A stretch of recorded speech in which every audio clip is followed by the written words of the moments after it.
Start streaming. Okay, here we go. I'm live. I'm live. Let me check it. Yeah, there it is. How can I share this?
Okay, so we got 0 viewers, but you can probably replay this chat.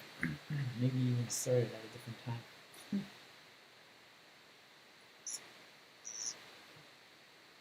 Good, I'm getting audio here.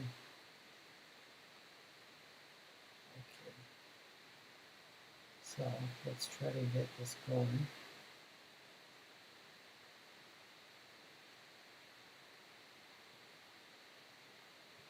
Okay, so I'm gonna try to figure out if condos in Toronto are being converted from rental into resale. So I have the Treb um, database. I sort of work with Manuel Folk for as part of his vow. So essentially, this is the query that I have here. Okay, so let's look at some listings. I wish I could show you actually a different browser window as I debug this.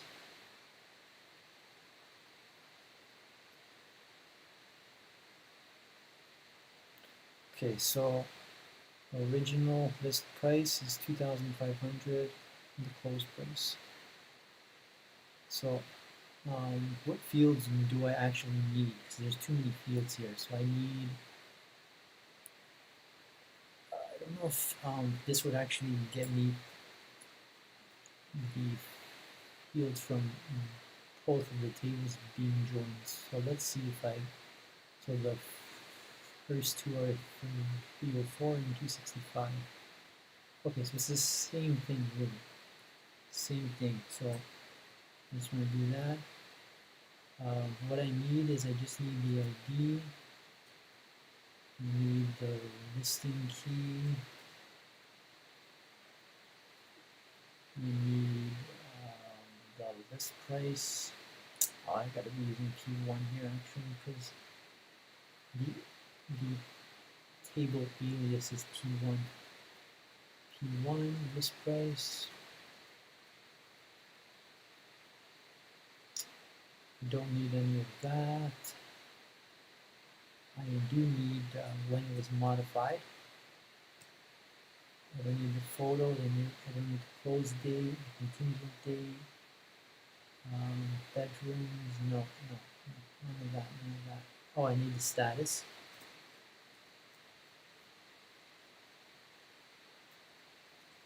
status. Okay, I don't need. Okay, so here you can see how the description is the same.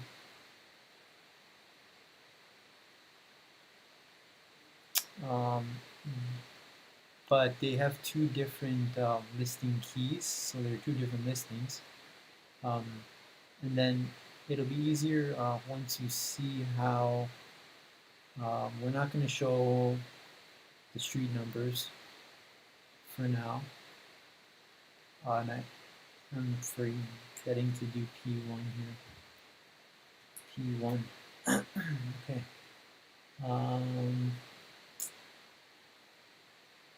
Tax year, tax annual amount. No, property type. Created that. That's irrelevant for now. The address ID is important to understand that it's the same address, but for a condo, you can have two units at the same address, but be in totally different units. So what I do when I do the join is I say, okay, make sure it's the same address, and make sure that the transaction type is not equal. So that's the key, and the unit number has to be the same so that we actually know. Actually, that would be a pretty good thing to show, that the unit number is actually the same unit number. So let me show that. P1 dot unit number.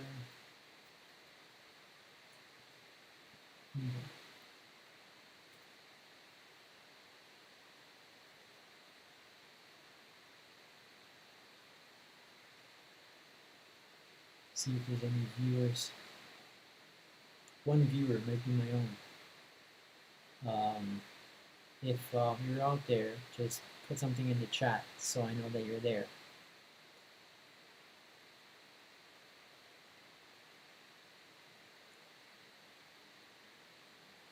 Okay.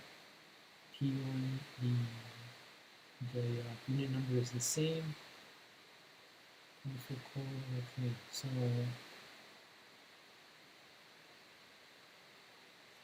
P1, we don't need the property type, we do need the transaction type to show you that this is, there are two different transaction types. Okay, so now if I were to run that, I would get a cleaner database, a cleaner visual as to what is happening. Let me just put that down because we don't really need to see that.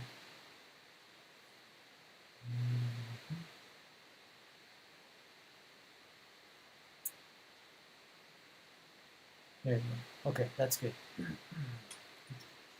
me actually see if you can still see that. Yeah, you can still see that. Okay, good. All right, so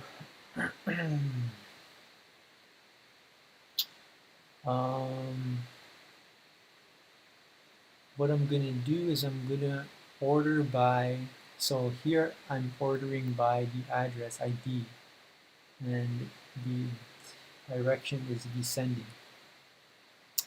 Do I actually have the address ID here? I don't actually show it, but it's the same. It's the same address. I can show it though. Address ID. All right, and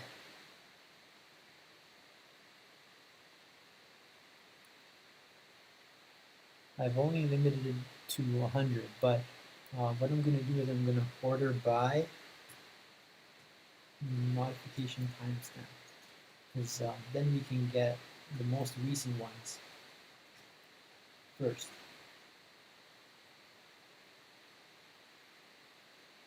and it could take a minute to execute this query. Okay, there it is. It wasn't bad. 7 seconds. Okay, so unit number.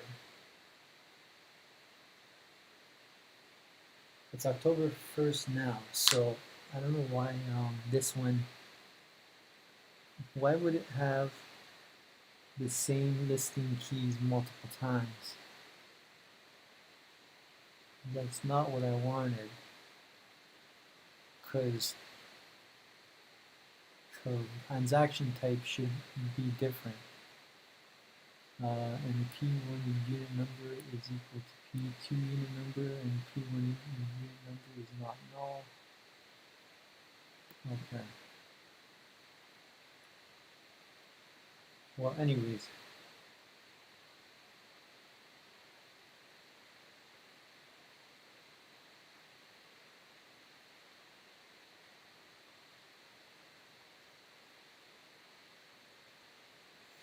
So I should not be getting the same IDs here. I should not be getting that. So there's something wrong with my query here.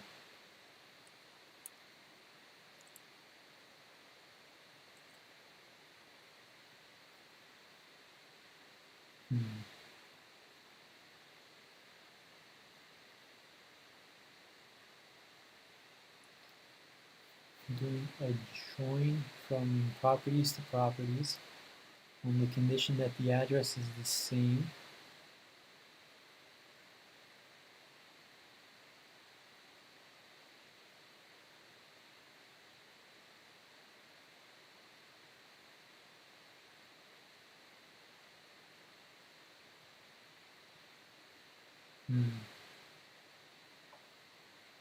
The unit number is the same. So here the address being the same as a condition. Here the transaction type not being the same as a condition. And the unit number is being the same as a condition. So again, if you're just tuning in, we're trying to see if Toronto condo rentals are being converted into resale listings, I guess, to show some sort of weakness in the market. The only thing I could think about is that the on condition has to take into account multiple conditions. So not only is the address ID supposed to be the same, but the transaction type should not be the same. So as a condition of the join. So I just added a packet here to see if that would work. No, and I'm still getting the same IDs. I'm still getting the same IDs here.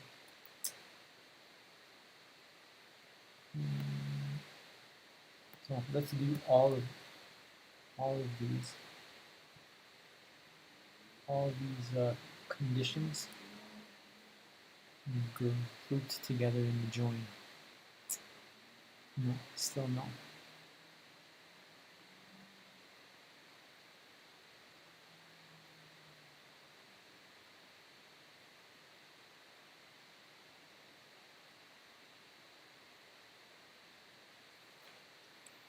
P1 join P2.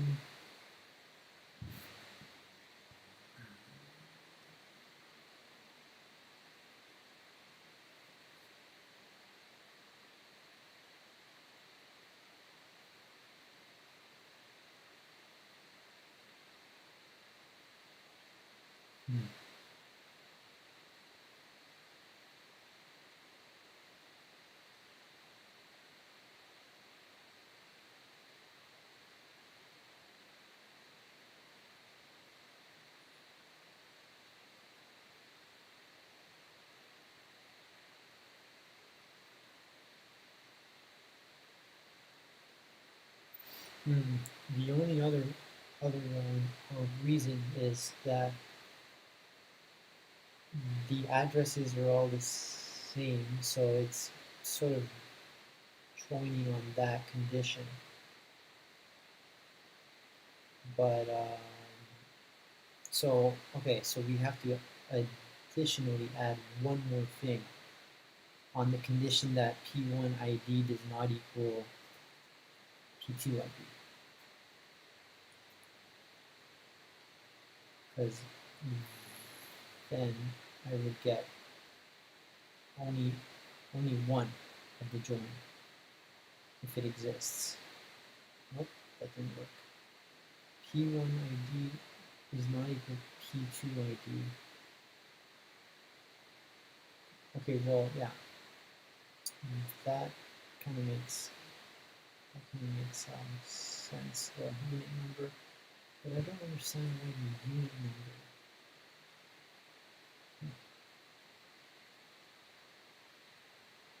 That's weird.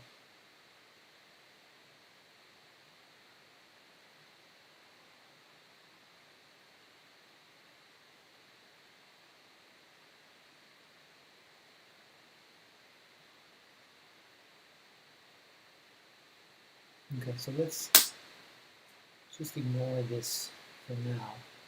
There were instances where the address, everything was the same, but it was talking about two different listings. Oh, okay, and yeah. See, sometimes when you speak it out, the logic actually makes more sense. P1 listing key does not equal P2 listing key. So that for sure would mean that it would have to be different listings that it returns.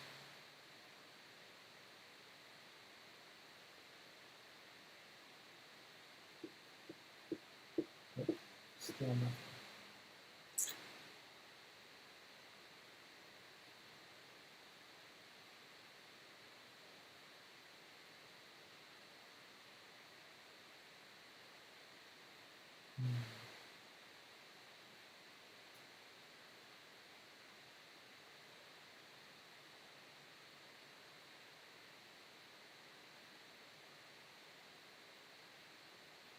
Okay, so let's ignore it for now. And let's go to an example where it is two different listings.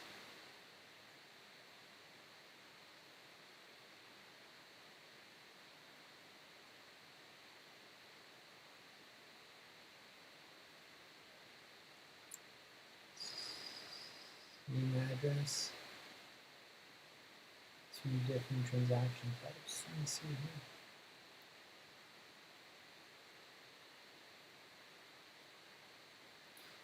I think honestly I had more success when I didn't do it by the timestamp. When I did it by address ID.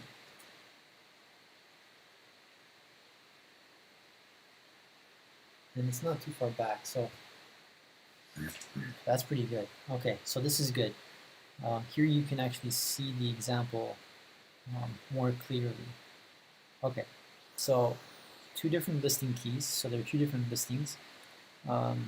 It's the same address ID, which means it's the same condo building. You could think of it like that. The unit number is the same. The transaction type is obviously different. And so in this case, you could start to see the story, right, of a listing that was terminated on the 26th of September. Excuse my stutter. And then sold on the 28th. Well, not actually sold on the 28th. It was simply modified on that date. What you could do is you could keep the closed date. which would tell you that, but we don't have those. We don't have those yet for these properties. So perhaps it's not the most reliable, but some of them have some values here. So we'll just leave them on.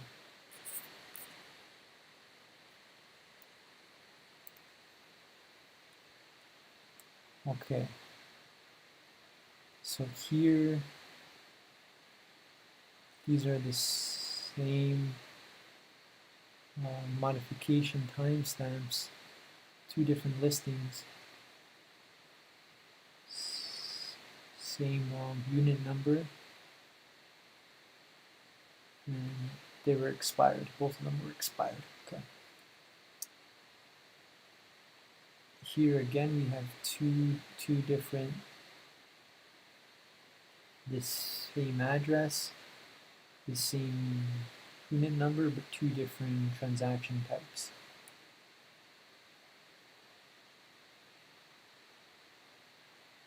Terminated. Okay. So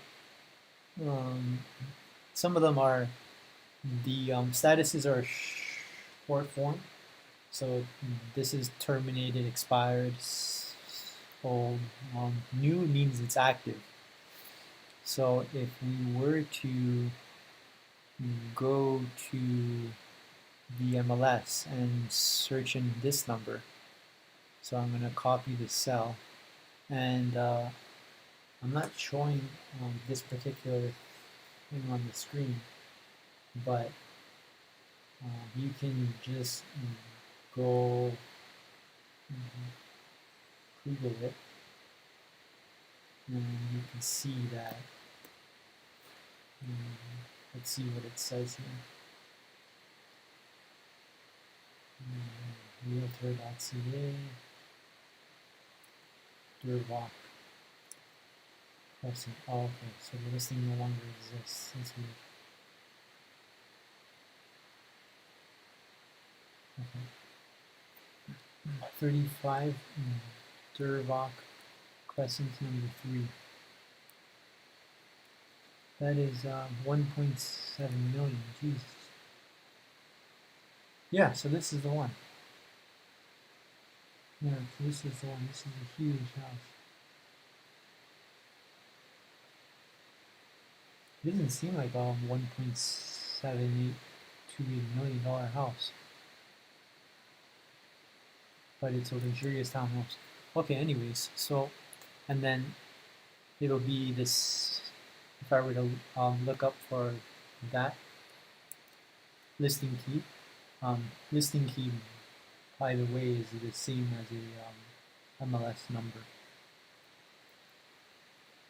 Yeah.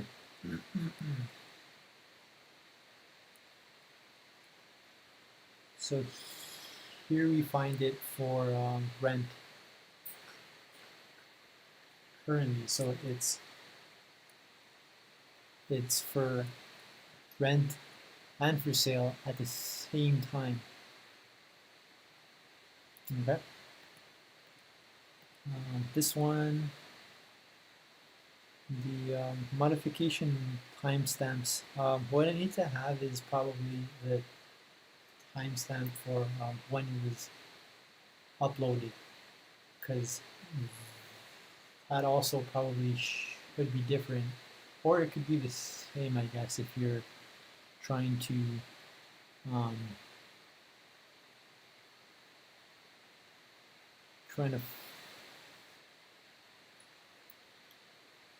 I guess either rent or sell your property.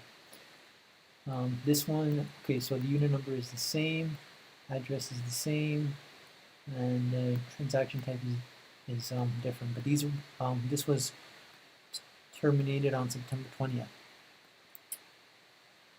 Okay. This one is new. Yeah, okay. So here we have the answer to the question, and it is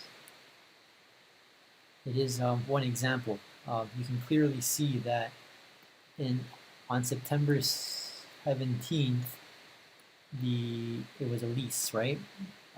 So the same unit number, the same address ID, same building or location, but it was terminated. And afterwards, on September 25th, it was put on the market. So, Daniel, if you're listening, this is what essentially I would be looking for, and I can add up one more condition to this SQL query to say that the standard statuses have to be different, and then or not. I guess it would also be interesting to see that it was either tried to be sold or rented first, and then it could be terminated at first and then terminated afterwards. But it so happens that this listing here is still active, still for sale. So I'm just going to look it up. I don't have the I don't have it showing on the stream. By the way, how is the stream? Oh, there's no viewers. 0 viewers.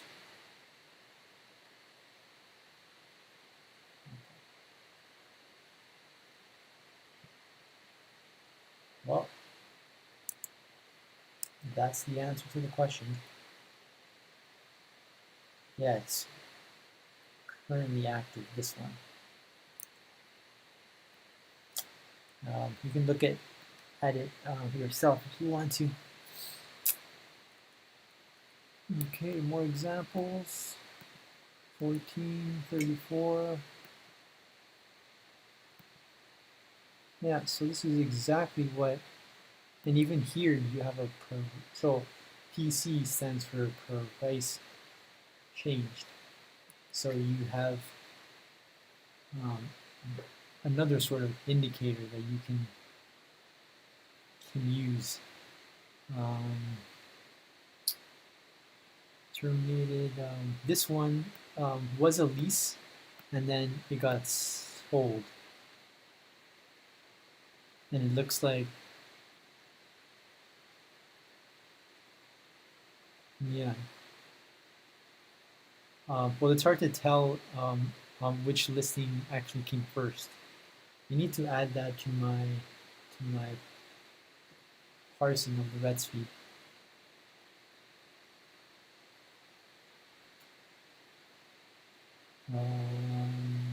Yeah, so this one's extended, suspended, new, 3,200. Those are just lease. But I wonder what. Okay, so here we're having the duplicates of the listing key again, which I have not yet figured out how to remove, but it is possible. It's all about finding the right SQL query, but it is possible.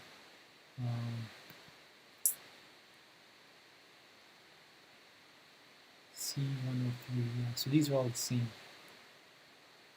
These are all the same, but not really, no, because these were sales on September 9th. It was modified, and then it was modified again. I think this is probably a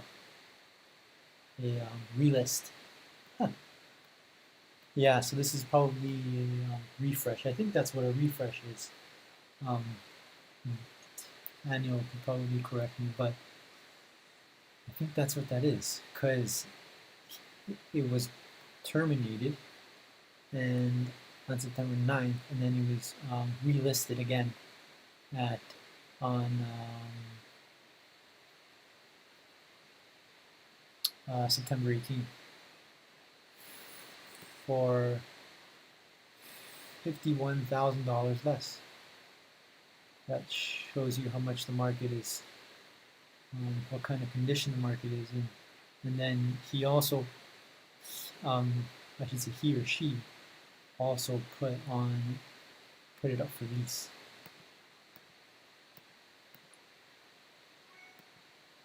This is fun because you can just tell a story from looking at the data. And I mean, if there is a trend where the rentals are turning into resales, and so far I'm seeing a few of them. It's hard to tell the ones that are expired and terminated if one came before the other, but clearly at the least people are double listing,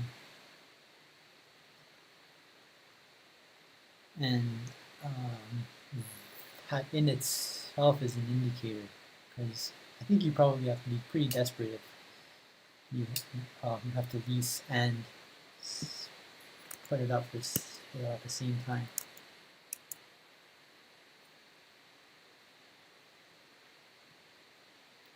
I got a notification.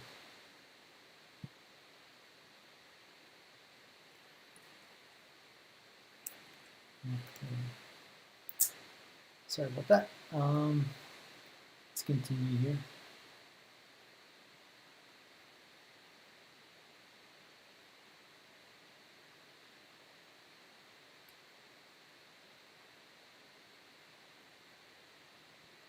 Holy, look at that. That's $1.5 million home, and it's released for $4,200 a month. Okay. Here we get the duplicate listings again. I wonder why. Oh, it must be joining the first table P1 is probably joining with itself, so that's why. That's why. But I specifically say that the listing key should not be equal, so still gotta figure that out. But here it's the same unit number, different transaction types, same address. Here was suspended. Oh, it looks like he's been trying to, he or she has been trying to list this for a while now. September 4th, suspended, new. These are different listings. But it looks like this is exactly the same unit, and he listed it again on the 10th. But there are two. Over here it's a sale, and over here it's a lease.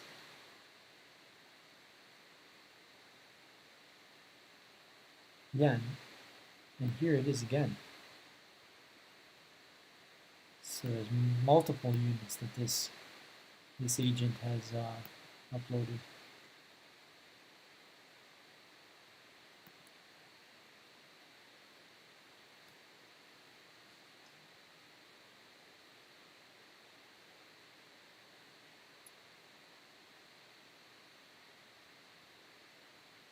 All right, well that's it. I only got 100 results, so I could probably go further than that, but I first want to deduplicate the listings